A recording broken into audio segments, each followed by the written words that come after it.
Time now for Inside Out as we welcome in SNY MLB insider Andy Martino. And Andy, on Monday, the focus was on Billy Eppler's qualifications for the job and him getting the job. Now on Tuesday, the focus shifts to his connections and who might emerge as possible candidates for the Mets managerial job. So what names are we going to be hearing over the next few days? Well, it's, of course, early, Eamon, and Eppler hasn't spoken to this himself yet, but I spoke to a league executive who is pretty familiar with his thinking, who pointed me toward Joe Espada, who's now the Houston Astros bench coach, worked with Eppler in the Yankees organization. There is Buck Showalter and John Farrell, the former big league managers. Eppler interviewed those two with the Angels when the owner, Artie Moreno, out there was basically ordering him to hire Joe Madden, and that was not an entirely pure process out there. But those were the two that Eppler decided to bring in. Brad Ausmus is a guy with some connections to Sandy Alderson, both Dartmouth guys, and Eppler is said to have liked him. He had to push him out in Anaheim because of the Madden thing that I just mentioned. So those are some preliminary names, and I'm sure we'll add more, but those are people. And Eric Chavez is another one who worked with Eppler, both with the Yankees and with the Angels. So these are people that he knows, people he's shown interest in before. All right, quite a stunner, obviously, on Tuesday with the Mets. Noah Syndergaard agreeing to sign with the Angels. All indications from Syndergaard were he wanted to stay in New York. So how surprised are the Mets that he's indeed heading west? They were very surprised.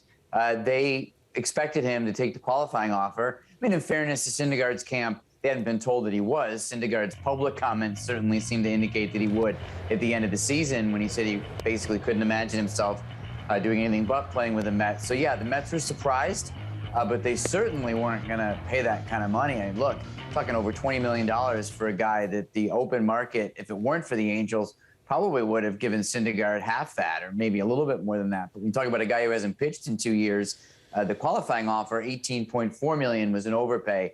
The Angels decided to really overpay. So I doubt the Mets would have matched that. They may have. They weren't given the chance. And yeah, they were certainly taken off guard for sure.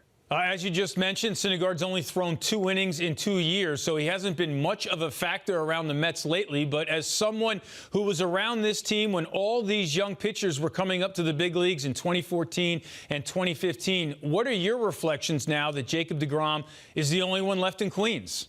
That's interesting. I guess, Eamon, first of all, you just think about how hard pitching is on the arm and the body, and how the great ones even sometimes only have a few years. I think about how that group actually did succeed in taking the Mets to a World Series. That's not nothing at all. They won a National League pennant.